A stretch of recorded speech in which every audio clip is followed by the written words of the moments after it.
नमस्ते। नमस्ते मेरे प्यारे बच्चों। तो हम लोग क्या कर रहे हैं? अभ्यास प्रश्न कर रहे हैं, है ना?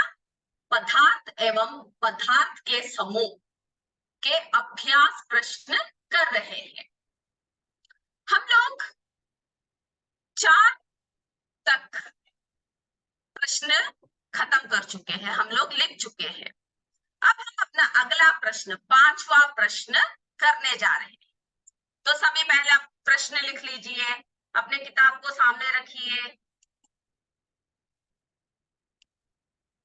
किताब सामने रखकर नोटबुक को हाथ में लीजिए और प्रश्न शुरू कर दीजिए। 5वां प्रश्न।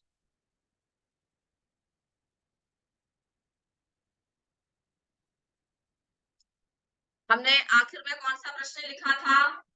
जल से भरा ग्लास खाली गिलास की अपेक्षा भारी होता है, इसका कारण हमने लिखा था, है ना, अपने पिछले कक्षा में। अब हम लोग अपना अगला प्रश्न, निम्नलिखित प्रश्नों के उत्तर अपने अभ्यास पुस्तिका में लिखिए। तो पहले प्रश्न लिख लीजिएगा। एक प्रयोग बताए जिससे स्पष्ट होता है कि पदार्थ स्थान घेरता है। इस प्रश्न को आप लिख लीजिए।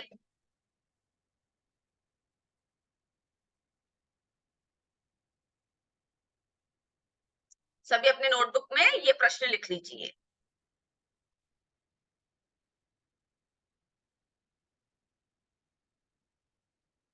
एक प्रयोग बताए जिससे स्पष्ट होता है कि पदार्थ स्थान घेरता है।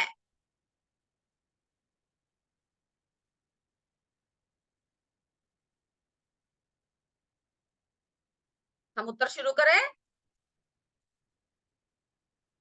प्रश्न अगर आपने पूरा नहीं किया तो आप किताब से वो प्रश्न लिख सकते हैं, उसके लिए आप अभी जगह छोड़ दीजिए। एक प्रयोग बताए जिससे स्पष्ट होता है कि पदार्थ स्थान घेरता है।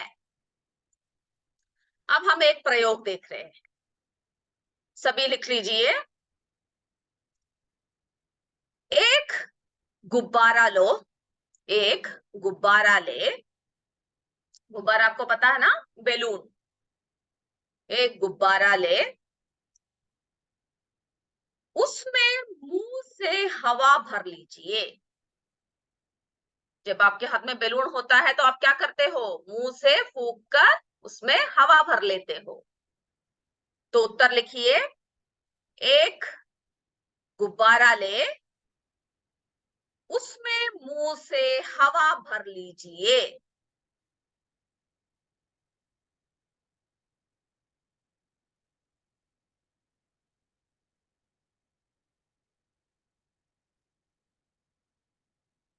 हवा भरने पर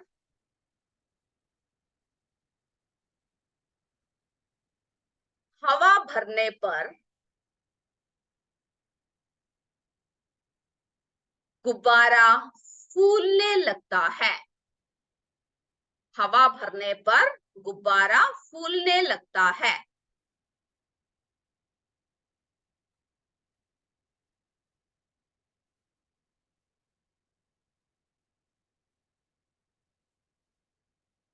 और स्थान घेरता है। और स्थान घेरता है।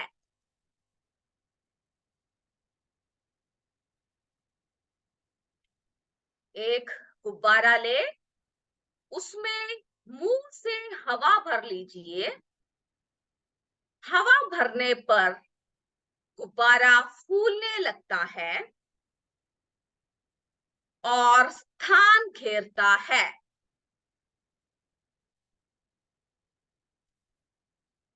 अतः स्पष्ट है कि अतः स्पष्ट है कि पदार्थ स्थान घेरता है।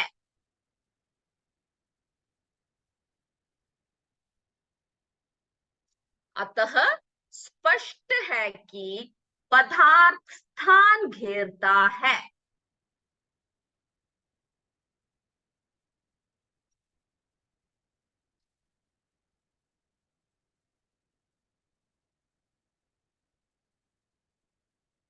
लिख लिया?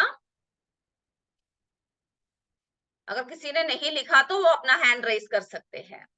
लिख लिया तो आगे का अगला प्रश्न लिख लीजिए। तो हमने 5 का लिख लिया। अब अगला प्रश्न ख, जिन्होंने लिख लिया वे अगला प्रश्न ख लिख लीजिए। प्रश्न आपके किताब में दे रखा है।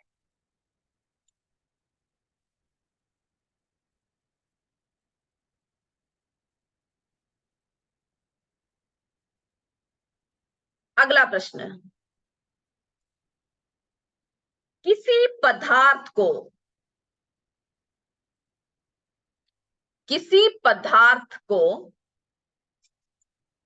ठोस अवस्था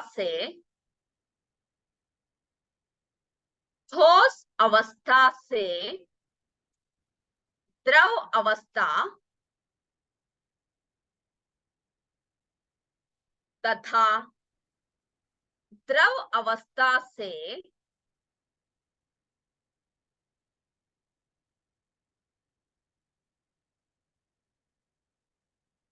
ठोस अवस्था में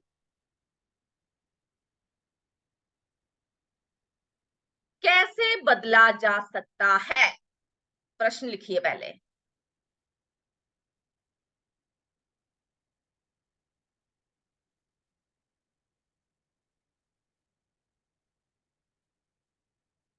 किसी पदार्थ को ठोस अवस्था से द्रव अवस्था तथा द्रव अवस्था से ठोस अवस्था में कैसे बदला जा सकता है, यह है हमारा प्रश्न।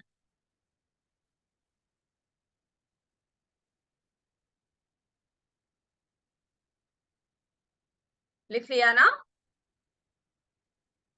अगर किसी का प्रश्न लिखते समय छूट जाता है तो वे उसके लिए जगह छोड़ सकते हैं और अपने बुक में से आप बाद में वो लिख लीजिएगा। हम लोग उत्तर की तरफ चलते हैं।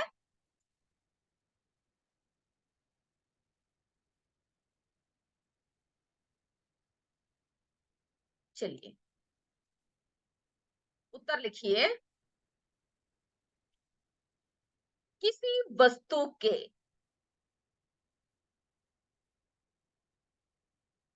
वस्तु के ताप में यानी तापमान में, किसी वस्तु के ताप में परिवर्तन करके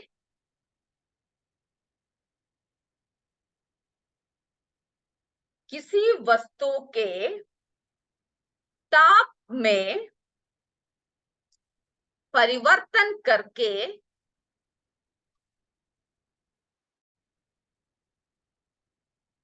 उसकी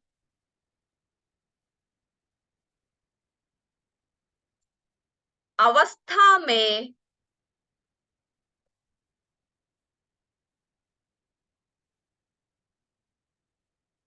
परिवर्तन किया जा सकता है। किसी वस्तु के ताप में परिवर्तन करके उसकी अवस्था में परिवर्तन किया जा सकता है।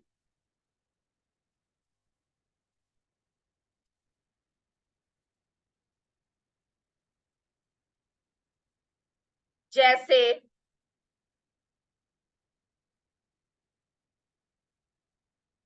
बर्फ को,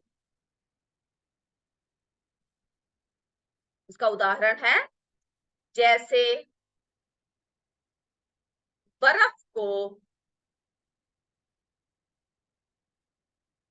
अधिक तापमान में रखने पर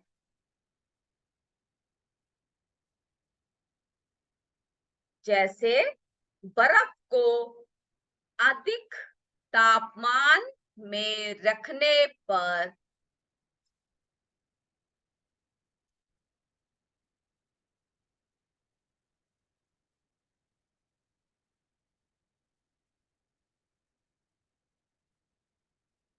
बर्फ को अधिक तापमान में रखने पर ठोस अवस्था, यानी ठोस अवस्था क्या है? बर्फ। तो ब्रैकेट में आप क्या लिखिएगा? बर्फ। ठोस अवस्था से द्रव अवस्था, द्रव अवस्था क्या है? पानी। ठोस अवस्था से ब्रैकेट में क्या लिखेगा? बर्फ। द्रव अवस्था, यहां पर ब्रैकेट में पानी लिखिएगा।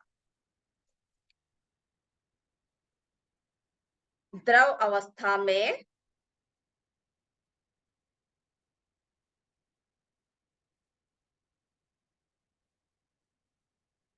तथा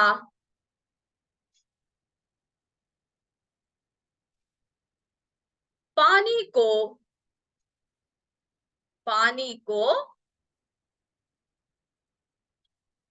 0 डिग्री सेल्सियस, यानी 0 तक, एक 0 लिखिएगा, छोटा सा गोल कीजिए, डिग्री सेल्सियस। 0 डिग्री सेल्सियस तक ठंडा करने पर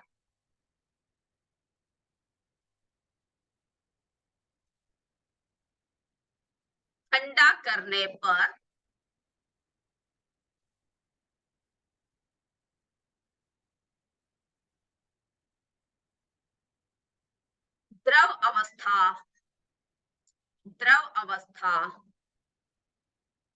आप चाहिए तो पानी लिख सकते हो ब्रैकेट में, नहीं तो आप द्रव अवस्था, आप अगर समझ गए हो तो द्रव अवस्था लिखना काफी है। पानी को 0 डिग्री सेल्सियस तक ठंडा करने पर द्रव अवस्था यानी पानी से ठोस अवस्था यानी बर्फ में परिवर्तित किया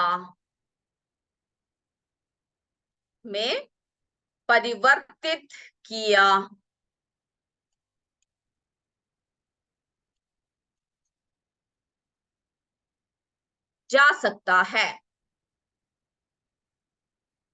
परिवर्तित किया जा सकता है।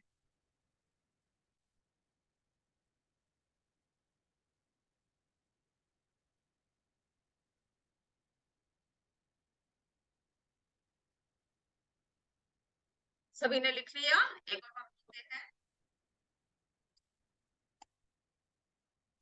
किसी वस्तु के ताप में परिवर्तन करके उसकी अवस्था में परिवर्तन किया जा सकता है।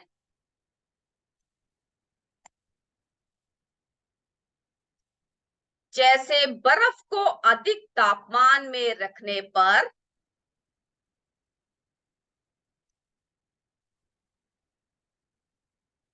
ठोस अवस्था यानी बर्फ से द्रव अवस्था यानी पानी में तथा पानी को 0 डिग्री सेल्सियस तक ठंडा करने पर द्रव अवस्था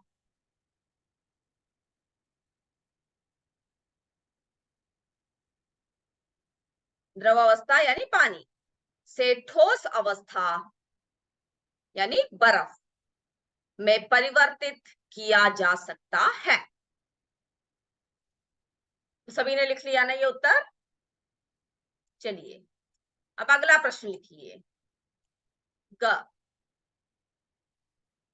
5 का ग, अगला लिखिए।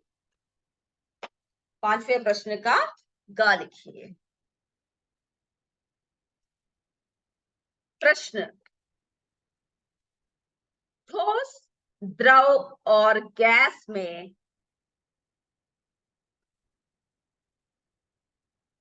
अंतर उदाहरण सहित स्पष्ट कीजिए।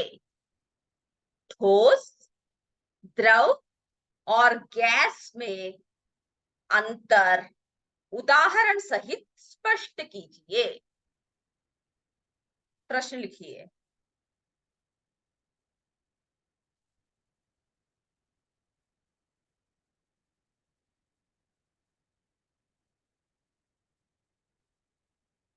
चलिए, प्रश्न के बाद उत्तर शुरू करते हैं। उत्तर, सबसे पहले आप ठोस लिखिए और इसको एक अंडरलाइन कर लीजिए, इसमें एक रेखा खींच दीजिएगा। ठोस,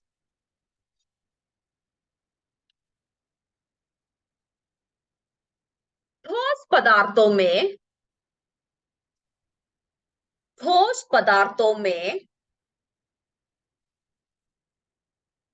कण, ठोस पदार्थों में कण बहुत पास पास होते हैं, यानी उसके अणु क्या होते हैं? बहुत पास पास होते हैं। ठोस पदार्थों में कण बहुत पास पास होते हैं। इनमें आपसी आकर्षण बल, इनमें आपसी आकर्षण बल,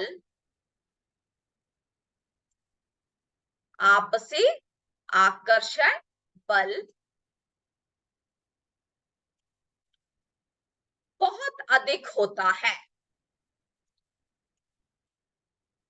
बहुत अधिक होता है।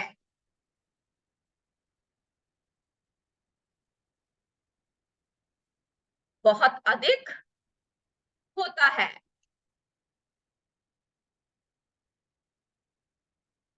जो इन्हें, जो इन्हें एक साथ, जो इन्हें एक साथ बांधे रखता है, जो इन्हें एक साथ बांधे रखता है।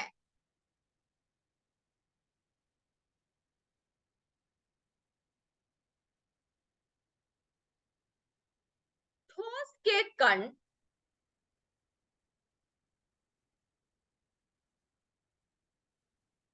ठोस के कण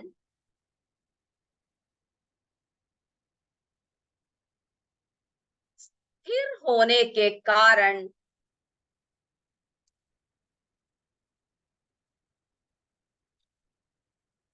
आप लोग कोशिश कीजिएगा कि जल्दी जल्दी लिखे, ठीक है?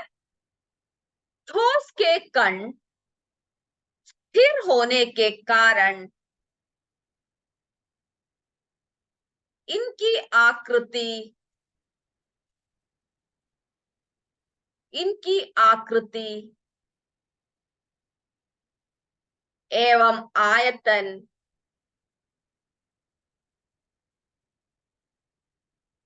इनकी आकृति एवं आयतन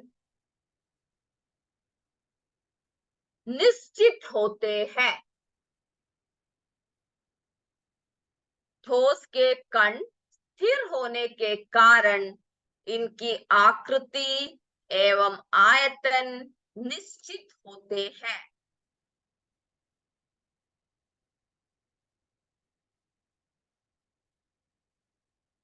आप ठोस के बहुत से उदाहरण दे सकते हैं, इसमें मैंने उदाहरण दे रखा है कांच। आप और भी उदाहरण दे सकते हैं जो ठोस वस्तु है। उदाहरण कांच।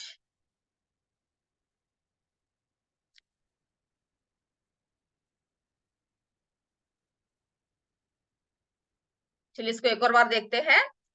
ठोस पदार्थों में कण बहुत पास पास होते हैं। इनमें आपसी आकर्षण बल बहुत अधिक होता है, जो इन्हें एक साथ बांधे रखता है, जो इन्हें एक साथ बांधे रखता है।